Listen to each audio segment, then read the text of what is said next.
آپ سے گزارش کروں گا علامہ محمد احمد برکاتی صاحب، آغاز کرتے ہوئے امام علیہ السلام کی سیرت پر، آپ کے تعارف پر کچھ گفتگو فرمائیں۔ بسم اللہ الرحمن الرحیم۔ انما یرید اللہ لیذھب عنکم الرجس اہل البیت ویطہرکم تطہیرا، صدق اللہ العظیم۔ سبحان اللہ۔ اہل بیت اطہار یقیناً اعلیٰ حضرت عظیم البرکت کا جو شعر ہے، اس پہ شاہد و عادل و صادق ہے کہ تیری نسل واہ پاک میں ہے بچہ بچہ نور کا، تو ہے عین نور تیرا سب گھرانہ نور کا۔ تو بچہ بچہ نسل در نسل وہ نور ہی نور رہا ہے۔ واہ۔ تو جو نورین تھے حضرت سیدنا امام علی مقام امام حسن اور سیدنا امام حسین پاک رضی اللہ تعالیٰ عنہما، ان کے بعد اگر ہم دیکھتے ہیں سلسلہ امامت جو چلا، اور بلکہ یوں کہہ لیں کہ حضور صلی اللہ تعالیٰ علیہ وآلہ وسلم کی اپنی نسل پاک کا باقاعدہ جن سے آغاز آگے ہوا، کیونکہ امام حسن اور امام حسین تو خود حضور علیہ السلام کی گود مبارک میں کھیلے ہوئے تھے، تو اب اس کے بعد وہ چیز سامنے اولاد کا سلسلہ شروع ہونا ہے جو بظاہر آپ کے سامنے نہیں تھے، لیکن انہوں نے حضور کے حقیقی علوم و معارف کا حقیقی طور پر جانشین ثابت ہونا تھا۔ تو ان میں پہلا نام حضرت سیدنا امام زین العابدین۔ سبحان اللہ، بہت خوب بات کی۔ تو یہ ان کی ولادت جب ہوئی ہے تو اس وقت بھی امام علی مقام سیدنا امام حسین رضی اللہ تعالیٰ عنہ آپ پہ بہت ہی ایک محبت و وارفتگی کی کیفیت طاری یہ تھی۔ مولا علی المرتضیٰ کا اپنی حیات طیبہ میں جی میں عرض کرنے لگا ہوں جی کہ وہ ایک وارفتگی کی کیفیت تھی امام پر، اور اسی وارفتگی کی کیفیت میں جب یہ پیدا ہوئے ہیں تو ان کا نام اپنے والد گرامی کے نام پہ رکھا۔ واہ سبحان اللہ۔ یعنی علی اگر شہید بھی ہو جائیں تو ایک علی گھر کے اندر واہ نظر واہ واہ واہ تو سبحان یہ اللہ۔ ایک آپ کا دنیا میں آنے کا انداز تھا جو امام پاک کی خوشیوں کا اظہار ہے۔ واہ۔ تو حضرت سیدنا مولا علی المرتضیٰ شیر خدا تاجدار حلتا، آپ کی حیات طیبہ کے کم و بیش 2 سے 3 برس آپ نے پائے ہیں، اور 58 یا 57 برس آپ کی عمر مبارک رہی ہے۔ 94 ہجری میں آپ کا وصال پاک ہوا ہے۔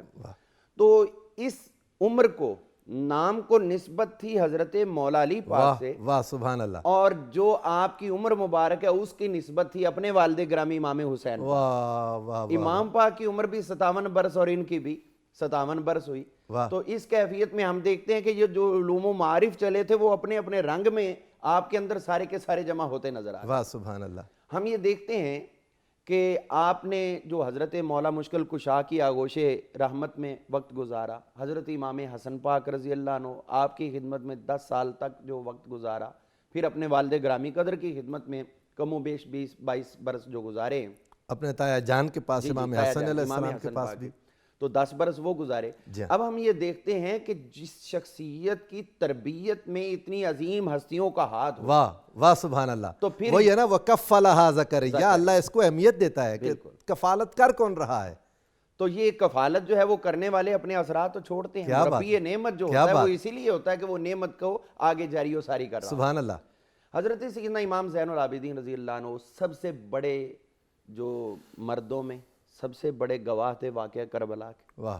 اور جو واقعہ کربلا کی حقانیت، اور میں تو پروفیسر صاحب اس بات پہ پہنچ کے اپنے اندر ایک بڑی عجیب سی کیفیت محسوس کرتا ہوں کہ جب ان کو گرفتار کر کے کوفہ کے اندر پہنچایا گیا اور عبید اللہ ابن زیاد نے آرڈر دیا کہ ان کو بھی نعوذ باللہ شہید کر دیا جائے، قتل کر دیا جائے، تو کسی بھی مورخ نے ان کا ایک کمزور ترین جملہ بھی نہیں لکھا کہ جس نے اتنی لاشیں دیکھی ہوں اور وہ بھی مطلب ہے جن پہ ظلم و جبر کی کوئی ایسی کیفیت چھوڑی نہ گئی ہو، ہر ایک کے اوپر جو بھی دنیا میں ظلم و جبر کہا جا سکتا ہے وہ کربلا کے اندر ہر ایک ہو چکا۔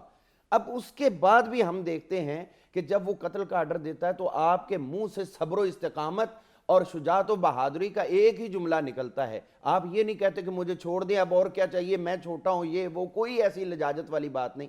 آپ صرف یہ کہتے ہیں کہ مجھے تو مار رہا ہے تو کوئی بات نہیں، لیکن یہ مستورات ہے، ذرا کچھ حیا کرنا ہے ان کا۔ سچی بات ہے علامہ صاحب، میں عرض کروں، یقیناً آپ میرے ساتھ اتفاق کریں گے، اس واقعہ کربلا کے بعد وفات آسان تھی، زندہ رہنا مشکل تھا۔ زندہ رہنا، ہر وقت یاد رکھنا، ہوئے ہر وقت اس واقعے۔ دیکھیں ہمارے ایک ادھر داتا صاحب رحمۃ اللہ تعالی علیہ ادھر بم دھماکہ ہوا، تو ایک خاتون تھی ہمارے ادھر شہر میں، وہ اس وقت اتفاقاً موجود تھی، تو اس کے بعد اس کی ذہنی حالت درست نہیں ہو سکی, 2-3 سال کے بعد اس کا انتقال ہوا اور وہ اسی ہر وقت منظر میں کھوئی رہتی تھی.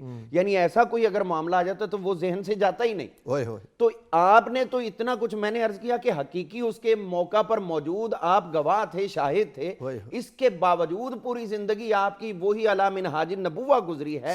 ہم دیکھتے ہیں کہ سخاوت بھی آقا کریم علیہ السلام جیسی, عنایت بھی آقا جیسی, عبادت بھی آقا جیسی, اور پھر اس کے ساتھ ساتھ جو آقا کے معجزات تھے ان کو بصورت کرامت بھی ظاہر آپ سے کیا جا رہا ہے. پرندوں کی زبانیں آپ جانتے ہیں, جانوروں کی زبانیں آپ جانتے ہیں, ایون کہ جو اژدہا بن کے آئے اس کو بھی پہچانتے آپ ہیں. تو حضور علیہ السلام کی عنایات, معجزات, کمالات, ان تمام کے مظہر اپنے دور میں اللہ تعالیٰ نے امام زین العابدین بنا. واہ سبحان اللہ. حضرت سیدنا امام, اور پھر ہم وہی آپ نے جو دعا کا تذکرہ کیا تو میں اس بارے میں عرض کروں. امام طاؤس رحمۃ اللہ علیہ بہت بڑے محدث گزرے, حضرت عبداللہ بن عباس رضی اللہ عنہ کے شاگرد ہیں. وہ بیان کرتے ہیں کہ مجھے امام کی رات کی عبادت کی طرف بڑی رغبت تھی کہ میں دیکھوں یہ کرتے کیا. ایک دفعہ میں آ کے جہاں آپ کا آستانہ بنا ہوا تھا وہاں بیٹھ گیا رات کو. میں جاگتا رہا محض اسی لیے کہ میں دیکھوں یہ کیسی عبادت کرتے, ویسی میں بھی کیا کروں. اب ہوا یہ کہ آپ نے نفل ادا کرنے شروع کیے. تو سجدہ کے اندر جب گئے ہیں, حضور صلی اللہ علیہ وسلم کی وہ رات کی دعائے نیم شب جو ہے اس کا ادھر جو ہے وہ تسلسل ہے. آپ وہاں پر دعا کر رہے ہیں, 3 جملے ہی بول رہے ہیں, اور اسی پہ پوری رات گزار دی. سر آپ نے پیشانی زمین پہ لگائی ہوئی ہے سجدے میں, اور عرض کر رہے ہیں عبیدک بفنائک. عبید تصغیر, چھوٹا کر کے, تیرا چھوٹا بندہ یا اللہ تیرے ذہن میں, تیرے گھر میں ہے, تیرے آستانے پہ ہے. پھر اللہ تعالیٰ کو عرض کر رہے ہیں مسکینوں کا بفنائک, آپ کا مسکین آپ کے در پہ آیا ہے. فقیروں کا بفنائک, آپ کے در کا بھکاری آپ کے پاس آیا. یہ جملے بولتے جا رہے ہیں. صحیفہ سجادیہ جی اگر پڑھیں علامہ صاحب, میں آپ کی طرف آتا ہوں. 1 منٹ میں اس پہ ذرا تھوڑے سے آپ کی اجازت. جی بالکل. حضرت طاؤس کہتے ہیں یہ جملے آپ نے بولے تو میں نے یاد کر لی. اس کے بعد یہ ہوا کہ مجھے جب بھی کوئی مشکل پڑی, جب بھی کوئی مسئلہ بنا, میں نے بس یہی 3 جملے بولے ہیں. ارینی کی برکت سے اللہ تعالیٰ نے میری ہر مشکل کو آسان کر. اور یقین جانے صحیفہ سجادیہ بھرا پڑا ہے اس کلام کے ساتھ, جو واقعی لگتا ہے کہ رسول رحمت صلی اللہ علیہ وآلہ وسلم کی براہ راست توجہ تھی جو آپ کی زبان سے ادا ہوتا تھا.